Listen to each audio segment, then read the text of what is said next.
தேன்மொழி அத்தியாயம் 11. முன்கதை சுருக்கம். மாலதி முதலில் தயங்கினாலும் ஜான் பீட்டர் அவளுக்கு தனிமையின் கொடூரத்தை பற்றி எடுத்துச் சொல்லி புரிய வைக்கிறார். சிம்பாலிக்காக அவர் கொடுத்த எச்சில் ஜூஸை குடித்து காதலுக்கு சம்மதம் சொல்கிறாள் மாலதி. மற்றொரு புறம் தேன்மொழி ஸ்டீஃபனிடம் கோபித்துக் கொள்கிறாள். இனி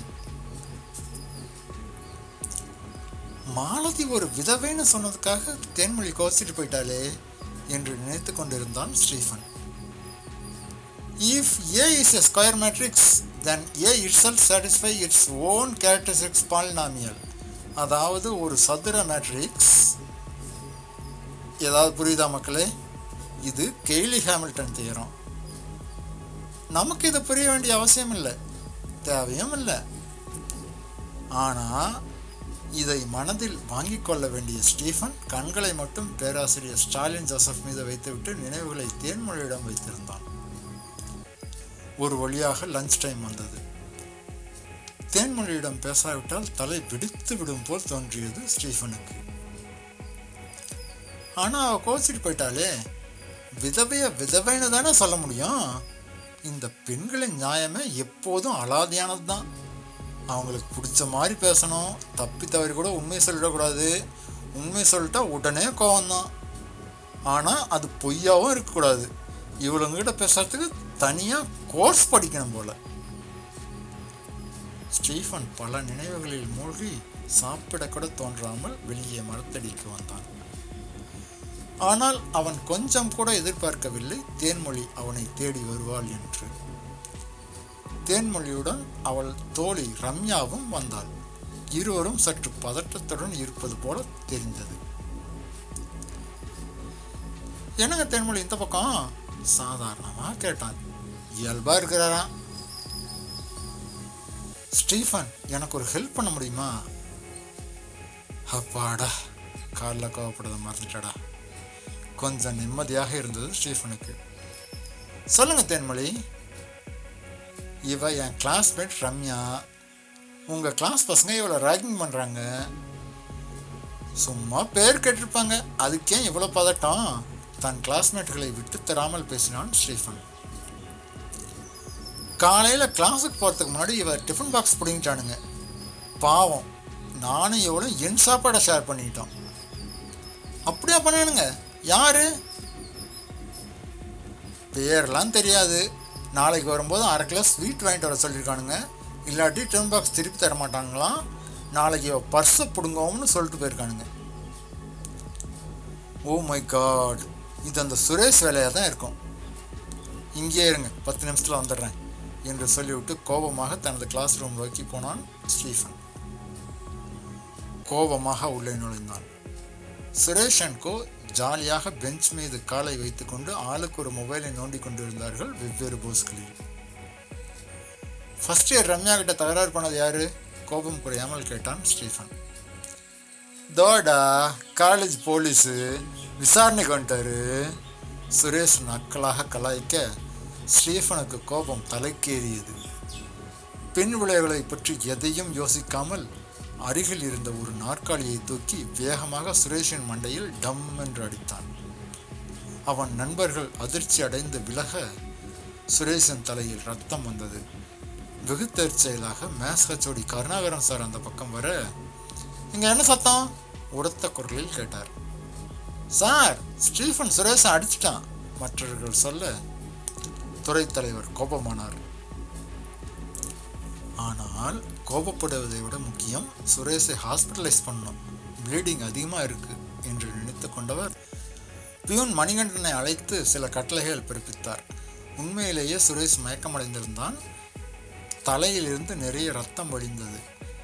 இவனுக்கு ஏதாவது ஆகிவிட்டால் ஹச்சோடி என்ற முறையில் அவர் வழுக்கத்தலை உருளுமே என்ற பயம் கருணாகரனுக்கு. சுரேஷின் நண்பர்கள் கையை பிசைந்து கொண்டு நிற்க சுரேஷை ஆஸ்பத்திரிக்கு அனுப்பிவிட்டு, என்ன சண்டை, ஏன் அவனை அடிச்ச? ஸ்டீஃபனிடம் கேட்டார் கருணாகரன். சார், அவன் என் பர்ஸை பிடிங்கிட்டு தரமாட்டேன்னு சொன்னான் சார். பொய் சொன்னான் ஸ்டீஃபன்.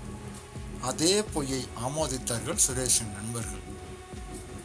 ரம்யா தேன்மொழியை அனாவசியமாக இந்த பிரச்சனையில் இழுக்க வேண்டாமே என்று நினைத்தான் ஸ்டீஃபன். ஆனால் சுரேஷின் நண்பர்கள் எதற்காக பொய் சொல்ல வேண்டும்? காரணம், உண்மையான காரணம் சொன்னால் அது ரம்யாவை ரேகிங் செய்ததற்கான ஒப்புதல் வாக்குமூலம். தன்னுடைய 32வது வயது வரை ஜிஹெச் என்றால் கவர்மெண்ட் ஹாஸ்பிட்டல் என்பதன் சுருக்கம் என்று நம்பிக்கொண்டிருந்தார் கருணாகரன். பின்னாளில் ஒரு சான்றிதழில் அரசு பொது மருத்துவமனை என்று அச்சாகியிருந்ததை பார்த்து ஜிஹெச் என்றால் பொது மருத்துவமனை என்று தெரிந்து கொண்டார்.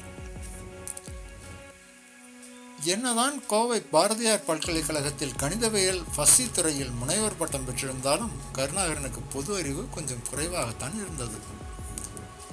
நாமக்கல் பேருந்து நிலையம் அருகில் மோகனூர் சாலையில் அரசு பொது மருத்துவமனை என்று பிரம்மாண்டமான பெயர் பலகை இல்லை, சுமாரான அல்லது சிறிய சைஸில் போர்டு இருந்தது. அவசர பிரிவில் எந்த அவசரமும் இல்லாமல் நர்ஸ்கள் ஏனோ தானோ என்று ஊர்ந்து கொண்டிருந்தார்கள். மாலை 4:30க்கு தனது பேராசிரியர் குழுவுடன் மருத்துவமனையில் நுழைந்தார் கருணாகரன். சீஃப் டாக்டர் செல்வ பெருந்தகை அமைதியாக தன் சீட்டில் அமர்ந்து எதையோ எழுதி கொண்டிருந்தார். கருணாகரனை பார்த்ததும் வாங்க ப்ரொஃபசர் என்று சொல்லிவிட்டு எதிரில் இருந்த சேர்களில் காட்டினார். கருணாகரனுடன் வந்திருந்த பேராசிரியர் சீனிவாசன் கேட்டார், உங்களுக்கு ஏற்கனவே கருணாகரன் சார் தெரியுமா? கரெக்டாக ப்ரொஃபஸர்னு சொல்கிறீங்களே. தெரியும் சார், நாங்கள் ஸ்கூல் மேட்ஸ் என்றார் செல்வ பெருந்தகை. சரி செல்வா, அந்த பையனுக்கு எப்படி இருக்கு? கருணாகரன் கேட்டார். இப்போ எதுவும் சொல்ல முடியாது, 2 நாளைக்கு அப்புறம் தான் சொல்ல முடியும். அந்த பையனுக்கு பிரைமரி பிரைன் ஸ்டெம் கன்ஸ்டியூஷன் ஆகியிருக்கு. எப்படி நடந்துச்சு? போலீஸில் கம்ப்ளைண்ட் பண்ணிட்டீங்கல்ல? இல்லை செல்வா, இது 2 பசங்களுக்குள்ள நடந்த தகராறு. போலீஸ் கம்ப்ளைண்ட் பண்ணால் இன்னொரு பையன் லைஃபே காலி. அது வேணாம், இது ஆக்சிடென்ட்னு ரெஜிஸ்டர் பண்ணிட்டு போலீஸில் அப்படியே சொல்லிடுறேன். 52 வயது கருணாகரனின் அனுபவம் பேசியது. பையன் பொழைச்சிட்டா ஓகே, வேற ஏதாவது ஆகிட்டா? ஏன்னா இப்போ அந்த பையன் கோமாவில் இருக்கான். பொழைச்சிடுவான் செல்வா, நம்பிக்கை தெரிவித்தார் கருணாகரன். என் ஆசையும் அதுதான், பார்க்கலாம் செல்வ பெருந்தகை. சரி செல்வா, நான் கிளம்புறோம். அவங்க பேரண்ட்ஸுக்கு தகவல் கொடுத்துட்டோம், வந்துட்டுருக்காங்க. எந்த பிரச்சனாலும் ப்ளீஸ் லெட் மீ நோ, என் செல்லுக்கு கூப்பிடு. சம்பிரதாய கைக்குழுக்களுடன் வெளியே வந்தது பேராசிரியர் குழு. ஒருவேளை சுரேஷ் உயிருக்கு ஏதாவதுன்னா ஸ்டீஃபன் லைஃப் அவ்வளோதானா சார்? கவலையுடன் கேட்டார் சீனிவாசன். அப்படிலாம் எதுவும் ஆகாதுன்னு நம்புங்க சீனிவாசன் என்றார் கருணாகரன். சுரேஷ் உயிர் பிழைக்காவிட்டால் என்ன ஆகும்? அது தேன்மொழி, ரம்யா, ஸ்டீஃபன், மாலதி, பீட்டர் இவர்களின் வாழ்வில் எந்த மாதிரியான விளைவை ஏற்படுத்தும்?